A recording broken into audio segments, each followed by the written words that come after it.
नीतीश कुमार के जाने से अपने राज्यसभा की ओर जो राज्यसभा जो जाने का जो फैसला हुआ है, इस पर भीतर खाने सहमति चुनाव के दौरान ही बनी। अगर बीजेपी का मुख्यमंत्री बना तो सम्राट चौधरी हो सकते हैं चॉइस, दिलीप जायसवाल की भी बात आ रही है, नित्यानंद राय की भी बात आ रही है। जेपी का सीएम बन जाता है तो उसके बाद क्या शराबबंदी जो है वो खत्म हो जाएगी बिहार में? जो भी मुख्यमंत्री बनेगा उसके पास सबसे बड़ा जो प्रेशर रहेगा कि नीतीश कुमार ने जो एक लकीर खींची है, जो कहते हैं ना कि जूते में पैर रखना, वहां उसको फिट साबित करना पड़ेगा, दिखना पड़ेगा।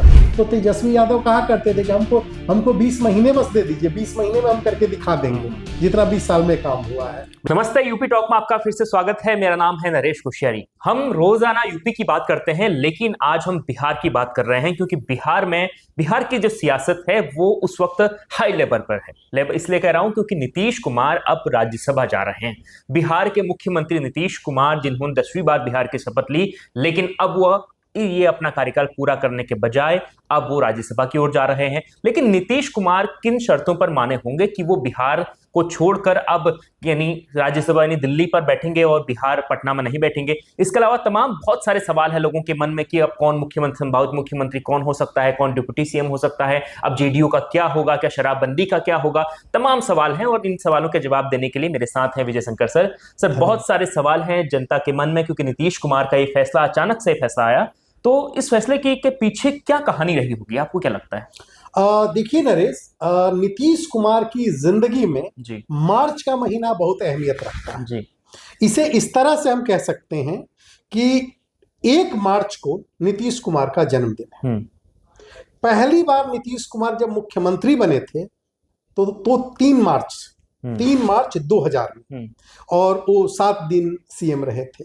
और आप ये भी देखिए, ये भी एक अजीब इत्तेफाक है कि 1 तारीख को उनका जन्म तारीख थी, और उसके बाद आज जो मतलब राज्यसभा के लिए नॉमिनेशन उन्होंने दाखिल कर दिया है, तो ये भी मार्च का महीना है और आज 5 तारीख है। तो पहली चीज ये हुई, ये बड़ा ही बिहार के लोगों को और नीतीश कुमार के समर्थकों को थोड़ा आश्चर्य लग रहा है कि ऐसा क्या हुआ कि नीतीश कुमार मतलब राज्यसभा जाने के लिए तैयार हो गए। और इसके पीछे कई तरह की मतलब थियरीज सामने आ रही हैं, कहीं सुनी जा रही हैं, लेकिन ये भी माना जा रहा है कि शायद नीतीश कुमार के जाने से अपने राज्यसभा की ओर जो राज्यसभा जो जाने का जो फैसला हुआ है, इस पर भीतर खाने सहमति चुनाव के दौरान ही बन गई थी, या बीजेपी और जेडीयू के भीतर इस तरह की बातें होने लगी थी। याद होगा आपको कि जब चुनाव के दौरान अमित शाह जी ने एक इंटरव्यू में कहा था कि बिहार के चुने हुए विधायक तय करेंगे कि अगला मुख्यमंत्री कौन होगा। उसके बाद सवाल ये उठने लगा था कि बीजेपी नीतीश कुमार को मुख्यमंत्री बनाएगी या नहीं बनाएगी, पहली चीज। उसके बाद बहुत ज्यादा जब दबाव बढ़ने लगा तो ये कहा गया कि नीतीश कुमार ही मुख्यमंत्री होंगे। उनको शपथ दिलाई गई, 10वीं बार उन्होंने मुख्यमंत्री के तौर पे शपथ ली। फिर ये खबरें आती रही कि मकर संक्रांति के बाद बिहार की राजनीति में बड़ा उलटफेर होगा। मकर संक्रांति भी आई गई, राज्यसभा चुनाव को लेकर तरह तरह के कयास लगाए जा रहे थे।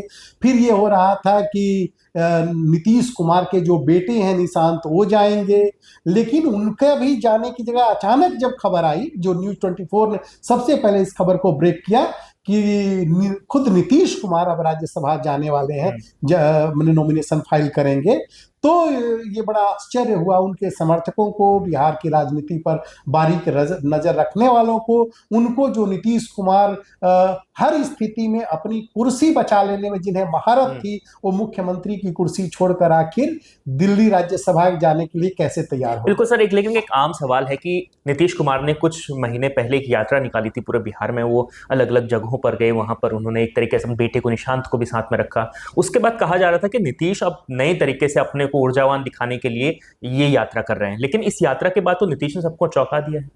देखिए, नीतीश कुमार भी हमेशा चौंकाते रहे, उनकी भी जो पॉलिटिक्स रही है वो हमेशा चौंकाने वाली पॉलिटिक्स ही रही है। नीतीश कुमार आप इस तरह से देखिए कि जब चुनाव के दौरान अक्सर ये उनकी सेहत को लेकर बहुत सवाल उठते थे, तो हम लोग डिस्कशन के दौरान अक्सर कहा करते थे कि ये नीतीश कुमार को जो विरोधी कहते थे वो कहते थे अचेत हैं। तो हम लोग कहते थे नीतीश कुमार अचेत नहीं सचेत हैं, उनको कब क्या करना है ये अच्छी तरह से पता है।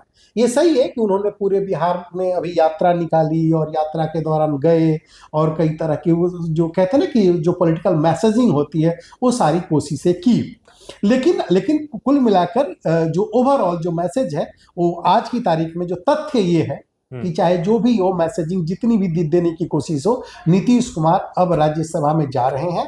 बड़ा सवाल ये है कि नीतीश कुमार के बाद अब बिहार की कमान कौन संभालेगा। बिल्कुल सर, आपने यूपी और बिहार की राजनीति को काफी लंबे समय से करीब से देखा, क्या कभी आप नीतीश कुमार से आपकी मुलाकात हुई, कभी बातचीत हुई?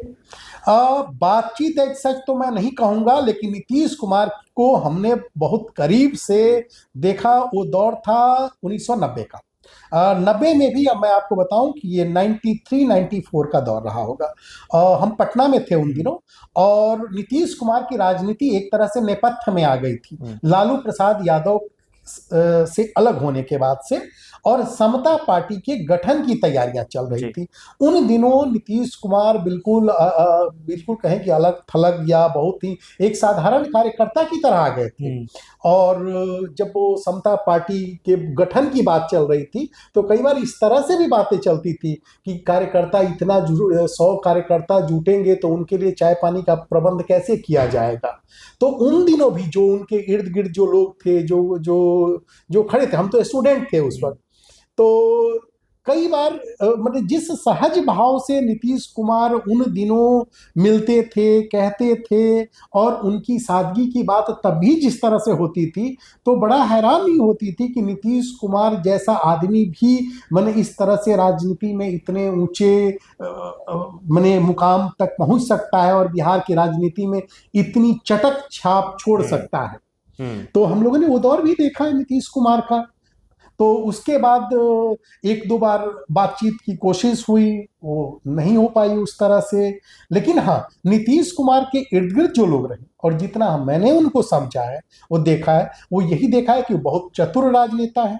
उनके दिमाग के दाएं हिस्से में क्या चलता है बाएं हिस्सों को खबर नहीं लगने देते, और वो बहुत ही सलीके के साथ जो उनके करीबी हैं, जो मिलने वाले हैं, उनके साथ संपर्क संबंध भी रखते हैं। लेकिन पिछले कुछ साल से जब सेहत उनकी बिगड़ी है, वो जो खबरें आती है उसको इस तक, चूंकि कोई मेडिकल बुलेटिन नहीं है, कोई इस तरह की चीज नहीं, तो दावे के साथ नहीं कहा जाता है। लेकिन जो उनकी सेहत की बात है उसमें अब दूरी वाली स्थिति रही है। मैं अपने एक दो मित्रों को जानता हूं जो बहुत ही करीबी मतलब जिनके परिवार के साथ संबंध रहे थे, तो वो जब भी चाहते थे पहले संपर्क कर लिया करते थे, वो आराम से हो जाता था और उनसे उसी सहज भाव से मिलते थे जैसे कोई एक चाचा भतीजा मिलता है। तो अब सर संभावित कौन से नेताओं के नाम हो सकते हैं? कौन डिप्टी सीएम बन सकता है, कौन सीएम के रेस में रहेगा?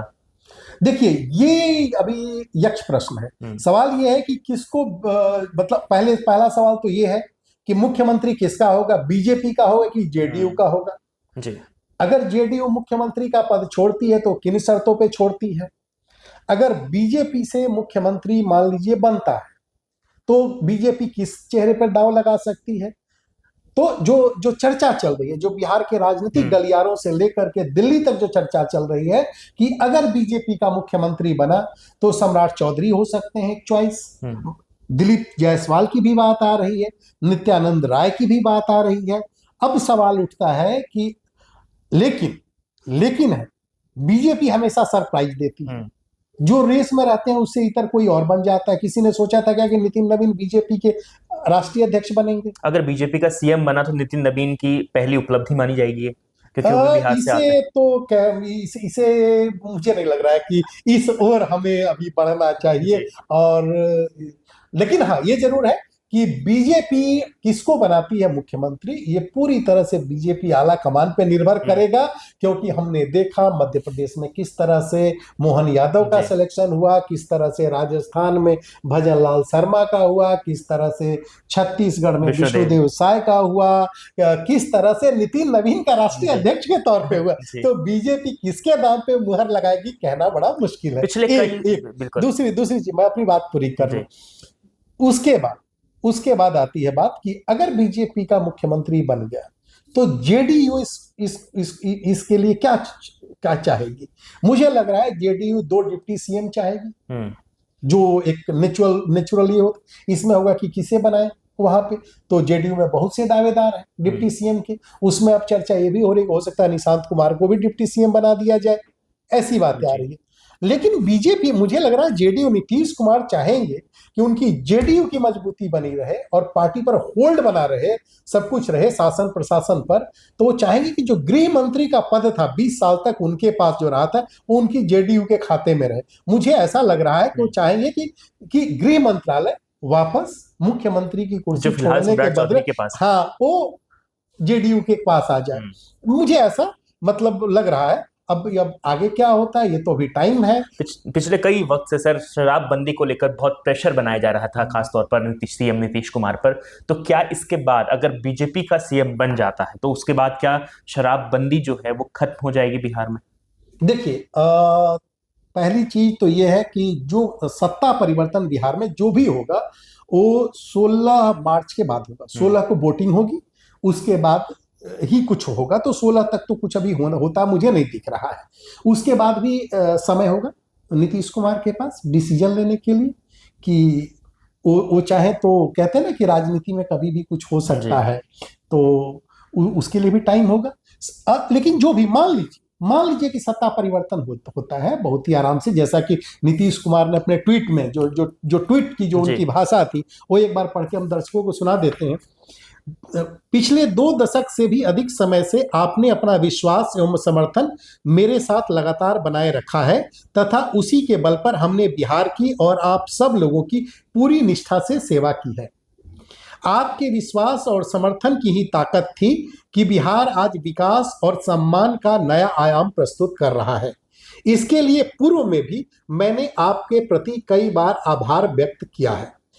अब यहां से आगे लिखते हैं, संसदीय जीवन शुरू करने के समय से ही मेरे मन में एक इच्छा थी कि मैं बिहार विधानमंडल के दोनों सदनों के साथ संसद के भी दोनों सदनों का सदस्य बनूं। तो दोनों दूसरे सदन राज्यसभा की जो बाकी थी वो पूरी होने जा रही है। इसी क्रम में इस बार हो रहे चुनाव में राज्यसभा का सदस्य बनना चाह रहा हूं। मैं आपको पूरी ईमानदारी से विश्वास दिलाना चाहता हूं कि आपके साथ मेरा यह संबंध भविष्य में भी बना रहेगा एवं आपके साथ मिलकर एक विकसित बिहार बनाने का संकल्प पूर्ववत कायम रहेगा। जो नई सरकार बनेगी उसको मेरा पूरा सहयोग एवं मार्गदर्शन रहेगा। आखिरी जो लाइन है उस पर विकसित बिहार बनाने का संकल्प पूर्ववत कायम रहेगा आपके साथ, यानी वो अपने एजेंडे पर बिहार की पॉलिटिक्स में उसी तरह से एक्टिव रहना चाहते हैं। जो एजेंडा, जिस एजेंडे के साथ काम कर रहे थे उसी पर काम करते रहेंगे। जो सरकार बनेगी उसके साथ समर्थन रहेगा। तो जो नई सरकार बनेगी उसको मेरा पूर्ण सहयोग एवं मार्गदर्शन रहेगा। इसका मतलब मुझे लग रहा है कि बीजेपी को ही कहीं ना कहीं बिटवीन द लाइन अगर पढ़े तो बीजेपी की का ही मुख्यमंत्री बनेगा। ये भाषा एक संकेत दे रही। ऐसे में जो आपने सवाल पूछा था शराबबंदी, जो भी मुख्यमंत्री बनेगा उसके पास सबसे बड़ा जो प्रेशर रहेगा कि नीतीश कुमार ने जो एक लकीर खींची है, जो कहते हैं ना कि जूते में पैर रखना, वहां उसको फिट साबित करना पड़ेगा, दिखना पड़ेगा। उसी तरह की छवि अपनी करनी पड़ेगी, क्योंकि बिहार में हर आदमी किसी भी राजनीति में जो नेता रहता है उसी से तुलना करता है। तो नीतीश से ही उसकी तुलना होगी, उसके कामकाज की। शराबबंदी को अगर ये पता है कि रेवेन्यू को नुकसान हो रहा है, ये भी पता है कि बिहार लैंडलॉक स्टेट है, अगर आप शराबबंदी है तो भी अड़ोस पड़ोस के राज्यों से आ जाती है शराब की खेप। बिल्कुल, जिसको इतना सख्त कानून के बाद भी बिहार की सप्लाई पूरी तरह से नहीं रोक पाई है शराब की। तो जो भी नया मुख्यमंत्री बनेगा, नई सरकार बनेगी, वो कम से कम कुछ महीने तक तो शराबबंदी कानून जैसे चल रहा है उसी तरह चलाएगा। क्योंकि अगर हाथ डाला तो मैसेज जाएगा कि नीतीश सरकार के फैसले को पलट रहा है। तो ऐसा कोई भी कहता है ना कि मैसेजिंग, गलत मैसेजिंग नहीं देने की कोशिश होगी। तो मुझे लग रहा है कि जो भी नई सरकार बने कुछ समय तक तो अभी शराबबंदी कानून रहेगा जैसे चल रहा है। नीतीश सरकार की जो नीतियां हैं उसी को सरकार आगे बढ़ाती दिखाएगी। क्योंकि अगर पलटने की कोशिश हुई तो नीतीश कुमार या उनकी जेडीयू को इससे नई ताकत ही मिली। बिल्कुल। तो जो नारा लगा था चुनाव के वक्त की 25 से 30 फिर से नीतीश फिर से बने, लेकिन बहुत कम वक्त के लिए बने हैं। अब हम भी अपनी जनता से 20 साल का वक्त कम नहीं होता है, नहीं 20 सर, साल इस हो बार रहे हैं, इस बार का कार्यकाल हाँ, ये जरूर है, ये जरूर है। तो एक मैसेजिंग उसी तरह से होगी, जो लोग कहते थे, जो चीजें थी, तो जो नई सरकार होगी उन योजनाओं को बढ़ाएगी। और उसके पास आप देखिए ना, अभी तो मुश्किल से 4 महीने हुए हैं, 4 महीने जो दूसरी सरकार के, जो नई सरकार बनेगी, मान लीजिए अगले 6 महीने में या 5 महीने में गठन होता, नई सरकार बदलती, सब कुछ होता है 3-4 उसके 4-4.5 साल से ऊपर का समय होगा खुद को स्थापित करने का, खुद को अपने काम को दिखाने के पास। तो उसके पास फुल मेजोरिटी के साथ एक अच्छा खासा समय होगा जिसमें काम को दिखा सके, बता सके कि हमने ये किया। तो 4-4.5 साल का कम किसी सत्ताधारी पार्टी के लिए कम नहीं होता। अगर याद होगा आपको चुनाव में, तो तेजस्वी यादव कहा करते थे कि हमको 20 महीने बस दे दीजिए, 20 महीने में हम करके दिखा देंगे जितना 20 साल में काम हुआ है। बिल्कुल। अब देखना होगा कि बिहार की जो सियासत है वो किस तरीके से, कौन बिहार का मुख्यमंत्री बनता है, कौन सी पार्टी से बनता है, और जो तमाम सवाल जो इस वक्त बिहार को लेकर लोगों के मन में है, उत्तर प्रदेश की जनता के मन में भी होंगे। और खासतौर पर उत्तर प्रदेश के जो नेता हैं वो भी काफी एक्टिव हो गए हैं, वो भी लगातार अब बयानबाजियां कर रहे हैं। हालांकि बड़े नेताओं के बयान अभी सामने नहीं आए हैं, वो भी आएंगे तो हम अपनी जनता तक पहुंचाएंगे। लेकिन अब आप बताइए, बिहार में जो कुछ हो रहा है, आपको क्या लगता है किस पार्टी का बिहार में सीएम बन सकता है? भारतीय जनता पार्टी का सीएम बनेगा या फिर जेडीयू का ही सीएम बनेगा? और डिप्यूटी सीएम किस पार्टी से हो सकते हैं? क्या जो जिस तरीके से पूरी रणनीति है बीजेपी की, क्या वो रणनीति में बीजेपी अपनी रणनीति कामयाब हो गई है या फिर नहीं? कमेंट का जरूर बताएं। और लगातार उत्तर प्रदेश और बिहार की, आज क्योंकि हम बिहार की खबरें भी आप तक पहुंचाएंगे, क्योंकि बहुत बड़ा विषय है राजनीति का, और राजनीति सिर्फ एक प्रदेश तक सीमित नहीं होती, उसका असर दूसरे प्रदेशों पर भी पड़ता है। तो लगातार आप तक हम खबरें पहुंचाते रहेंगे। देखते रहिए News 24 उत्तराखंड उत्तर प्रदेश।